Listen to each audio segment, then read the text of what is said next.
बिस्मिल्लाहिर्रहमानिर्रहीम, अस्सलाम वालेकुम। आप देख रहे हैं पाक अफेयर्स और मैं अख्तर खान।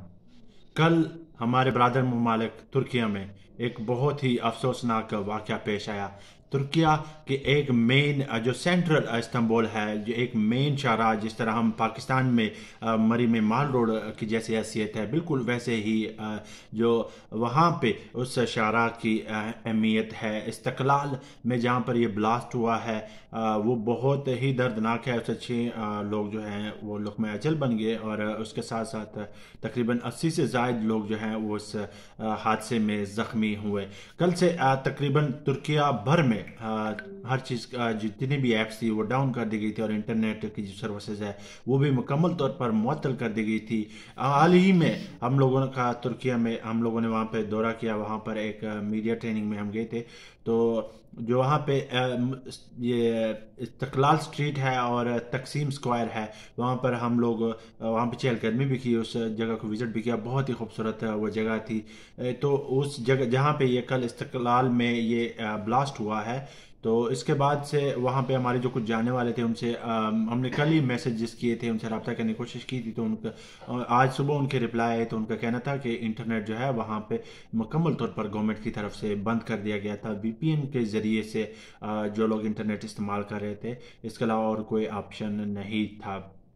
तो अभी जो खबरें मौसूल हो रही हैं उनमें ये है कि ये जो तुर्किया में जो ब्लास्ट हुआ है इसके पीछे कौन मुलव्वस था। कहा यह भी जा रहा है कि सम हो इसमें वेस्टर्न कंट्रीज जो हैं वो भी मुलव्वस हैं, प्रोपेगेंडा किया जा रहा है। दूसरी तरफ जो तुर्किया की जो गवर्नमेंट है उनकी तरफ से ऑफिशियल स्टेटमेंट आया है। उनका ये कहना है कि इस जो ब्लास्ट है, जिस खातून ने वो ब्लास्ट किया वहाँ पर, उसने वो जब बैग फेंका, बैग फेंकने के बाद वो खुद वहाँ से दौड़ गई और वो खुद तो वो बच गई थी। तो आज रात को ही उसको तुर्किया की जो वहाँ पे इस्तांबुल की जो पुलिस है उसने और इंटेलिजेंस ने पकड़ लिया था।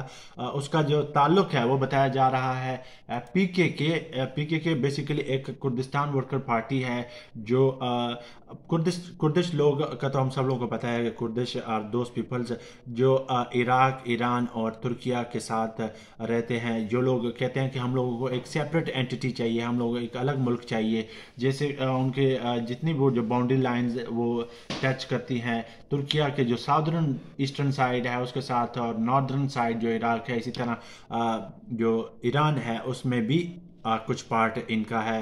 तो और अजरबैजान में भी है और आर्मीनिया में भी सम हो इनकी जो पॉपुलेशन है वो वहाँ पे रह रही है।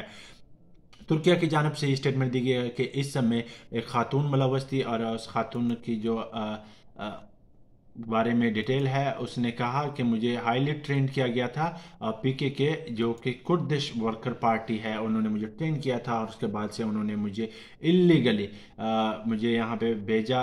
जो तुर्किया का जो बॉर्डर है वहाँ से मुझे इनलीगली उन्होंने यहाँ पे भेजा, जिसमें उन्होंने कहने इस मुबैना तौर पर एतराफ़ किया है कि इसे पी के ने एक खसूसी इंटेलिजेंस अफसर के तौर पर तरबियत दी थी और वो कार्रवाई करने के लिए अफराइन अदलब के रास्ते से गैर कानूनी तौर पर तुर्किया में दाखिल हुई थी। तो ये वो खातून तो पकड़ी गई है और खातून के पास से बहुत ज़्यादा कैश जो है वो भी बरामद हुई है, सोना भी बरामद हुआ है और उसके पास से एक पिस्टल भी बरामद हुआ है। उस खातून ने जो कपड़े पहने हुए थे, जो कैमोफ्लेज की पैंट पहनी थी और ब्लैक शर्ट पहनी हुई थी, वो भी वहाँ से उसके जो रैश थी उससे बरामद हुआ है। उसने 2 के बाद में उसने जब जैसे ही वो घर पहुँची, अपने फ्लैट पर पहुँची, तो वहाँ पर उसने उनको कैमोफ्लेज पैंट और अपनी शर्ट को कट कर दिया था। उसकी फुटेजेस भी तुर्किया की जो मीडिया है वहाँ पे सर्कुलेट हो रही हैं। इसके साथ साथ जो आम चीज़ है वो मैं आपको बताना चाह रहा हूँ कि वेस्टर्न जो है अमेरिका वो भी इस चीज़ को प्रमोट करना चाह रहा है। उसके पीछे में मैं ये नहीं कहता कि अमेरिका जो है वो डायरेक्टली इनडायरेक्टली मुलव्वस हो सकता है या है। मैं वहाँ सिर्फ आप लोगों को कुछ जो पॉइंट्स है वो आप लोगों के साथ शेयर करूँगा कि किन ये जो चीज़ें हैं, इन पॉइंट्स के बाद से आपके माइंड में भी आएगा कि जिस तरह अमेरिका ने जिस तरह इमरान खान ने उन पे ब्लेम किया है, इमरान खान ने उन पे एलिगेशन लगा रहे हैं, एक्यूज़ किया है कि अमेरिका जो है उन्होंने मेरी गवर्नमेंट जो है उसको टॉपल करवाया है, रेजिम चेंज में अमेरिका का बहुत ज़्यादा हाथ था। इसी तरह जो तैयब अर्दोगान है वो भी एक पॉपुलिस्ट लीडर है। जिस तरह अमेरिका, जिस तरह पाकिस्तान में इमरान खान को जो पॉपुलैरिटी मिली है, इसी तरह तैयब अर्दोगान को भी तुर्किश लोग जो हैं वो बहुत ज़्यादा प्यार करते हैं, वो बहुत ज़्यादा पॉपुलर हैं। तो अब मैं आपको कुछ जो वजूहात हैं वो बताऊंगा।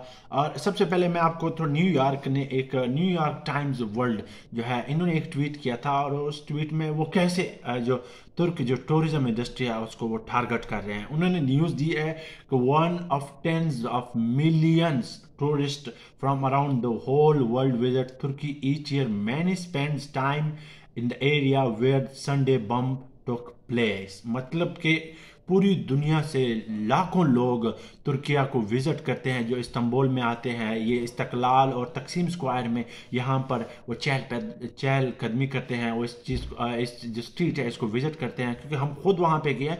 बेशक इसमें कोई शक नहीं है कि एक टाइम पे चाहे आप सुबह जाएं या रात को जाएं तो वहाँ पे लोगों की इतनी ज़्यादा तादाद होती है कि लोग एक दूसरे से टक्कर खाते हैं, एक दूसरे के साथ उनके शोल्डर जो हैं वो लग जाते हैं।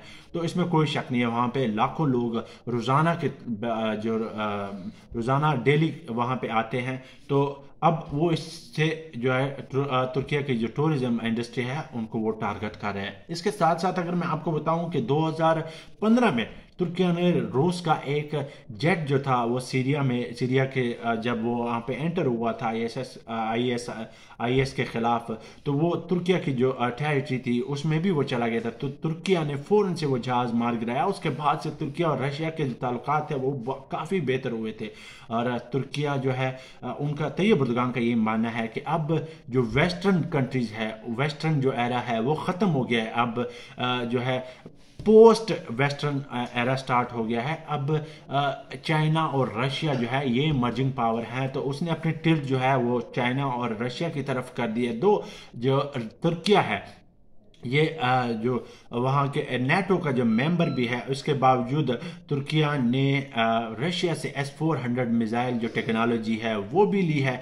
अमेरिका और वेस्टर्न कंट्रीज ने उस पर खासा प्रेशर किया कि आप ना लें, आप ये गलत कर रहे हैं, हम आपको सिक्योरिटी देने के लिए हर किस्म की सिक्योरिटी देने के लिए तैयार हैं। मगर तैयब अर्दोगान ने उनकी एक ना मानी। वो नेटो के मेंबर होने के बावजूद भी उसने जो रशिया से S-400 मिसाइल जो टेक्नोलॉजी है वो ख़रीद ली थी। तो उसके बाद से वेस्टर्न और यूएसए के जो ताल्लुकात है तुर्किया से उसमें कशीदगी नज़र आ रही थी। और उसके बाद से हमने अभी हाल ही में देखा कि तुर्किया की जो इकानमी है वो कैसे डिक्लाइन की। तुर्किया का जो लीडर है वो भी एकदम से दम से नीचे आया। तो ये सारी चीज़ें शो कर रही हैं कि वेस्टर्न जो यूएस जो है वो तुर्किया में इंस्टेबिलिटी क्रिएट करना चाहता है। क्योंकि हमने 2016 में देखा आपके तैयब अर्दोगान के ख़िलाफ़ जब मिलिट्री जो इंसर्जेंसी हुई थी और मिलिट्री ने उसकी गवर्नमेंट को टॉपल करना चाहा, उसके पीछे भी अमेरिकन मुलव्वस थे। तो जो लोग हैं वहाँ के वो तैयब अर्दोगान को बहुत ज़्यादा सपोर्ट कर रहे हैं। तो ये कुछ मामलात हैं जिनको मैं आपसे लिंक कर रहा था कि कैसे जो वेस्टर्न कंट्रीज़ हैं, यूएस हैं, वो अपने जो स्टेट्स हैं, चाहे वो मिडिल क्लास, चाहे वो थर्ड वर्ल्ड स्टेट हो या फिर डेवलप्ड स्टेट्स हो, जब उनके वो एनिमस्टी उनके साथ होती है, उनके साथ उनके ताल्लुकात अच्छे नहीं रहते, तो उनको वो गिराने की कोशिश करते हैं। तो अभी तक यही तुर्किया का जो ब्लास्ट हुआ है इस्तकलाल स्ट्रीट में, उसके रिलेटेड यही अहम मालूमात थी मैंने आपके साथ शेयर किए हैं। इसके जैसे कोई नई अपडेट आएगी तो वो भी आपके साथ शेयर करूँगा। इसी के साथ मुझे दीजिएगा पाक अफेयर से इजाज़त। अगर आप लोगों ने अभी तक हमारे यूट्यूब चैनल को सब्सक्राइब नहीं कीजिएगा तो सब्सक्राइब करें ताकि नई आने वाली वीडियो और अहम इंफॉर्मेशन से आप बाखबर हैं। अल्लाह हाफिज़।